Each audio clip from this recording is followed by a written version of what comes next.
میں نے اللہ تک جانا ہے، رستہ بتا دیں۔ فرمایا 2 قدم کا رستہ ہے۔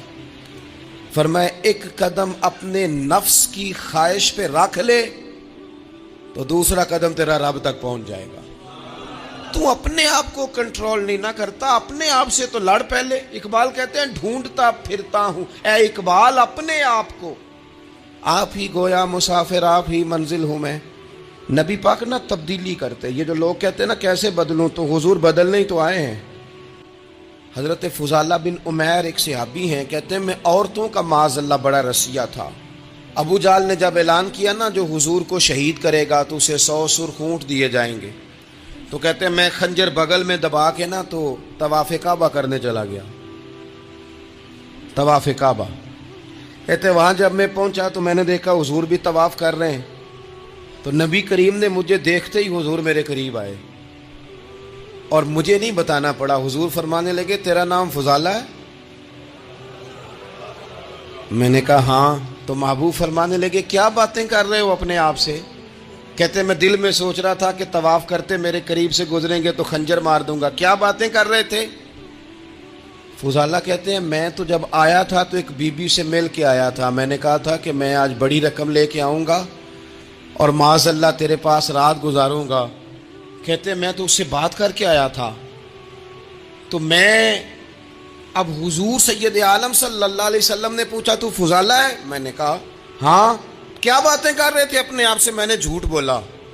میں نے کہا جی وہ تو میں تو ذکر کر رہا تھا اپنے دل میں۔ کہتے حضور مسکرائے اور مسکرا کے فرمانے لگے چل چھوڑ، جس کام آیا تھا وہ کرتا کیوں نہیں؟ میں جو تیرے سامنے کھڑا ہوں تو کرنا۔ خیال آیا مسلمان نیک و بد پہچان جاتے ہیں اور آقا آدمی کے دل کی باتیں جان جاتے ہیں۔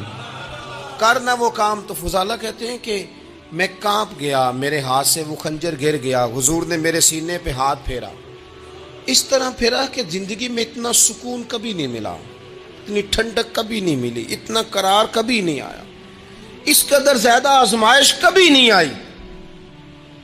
میں قرار محسوس کرنے لگا۔ کہتے ہیں حضور فرمانے لگے کیا وہ وقت نہیں آیا کہ تو کلمہ پڑھ جائے؟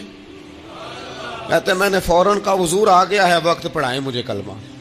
کہتے ہیں نبی پاک نے کلمہ پڑھا دیا، میں مسلمان ہوا۔ میں واپس لوٹا تو وہی عورت بن سنور کر تیار ہو کر گلی میں کھڑی تھی۔ عادتیں بدل جاتی ہیں، شرط یہ ہے کہ ہم تھوڑی سی کوشش کریں، شرط یہ ہے کہ ہم اپنے آپ کو اللہ رسول کی بارگاہ میں پیش کریں۔ اور میرے دوستوں، میرے بزرگوں، ہمیں سب سے زیادہ تکلیف میں ہماری اپنی عادات نے ڈالا ہے، ہماری اپنی خواہشات نفس نے ہمیں زیادہ آزمائشوں میں ڈالا ہے۔ کہتے ہیں وہ عورت بن سنور کے کھڑی تھی، جب میں واپس لوٹا تو پہلے میں اس کے پیچھے بھاگتا تھا، اب میں اس کے قریب سے گزر گیا تو اس نے آواز دی تو فضالہ نہیں؟ کہتے ہیں میں چپ کر گیا۔ وہ پھر پیچھے دوڑی، میرا گریبان پکڑ کے کندھا پکڑ کے ہلایا تو فضالہ نہیں؟ کہتے ہیں میری جھکی ہوئی گردن، میں سر نہیں اٹھاتا۔ مجھے کہنے لگی تو وہ نہیں ہے جو فضالہ ہے؟ میں نے کہا ہوں میں فضالہ، پر وہ والا نہیں جو تجھے ملا کرتا تھا۔ کہا تو اب کون ہے؟ کہنے لگے میرا ٹائٹل بدل گیا ہے، میرا تعارف بدل گیا ہے، اب میں رسول کائنات کا غلام ہو گیا ہوں۔ اب لوگ مجھے مسلمان کہتے ہیں، اب میری نگاہوں میں جچتا نہیں کوئی، جیسے میرے محبوب ہیں ایسا نہیں کوئی۔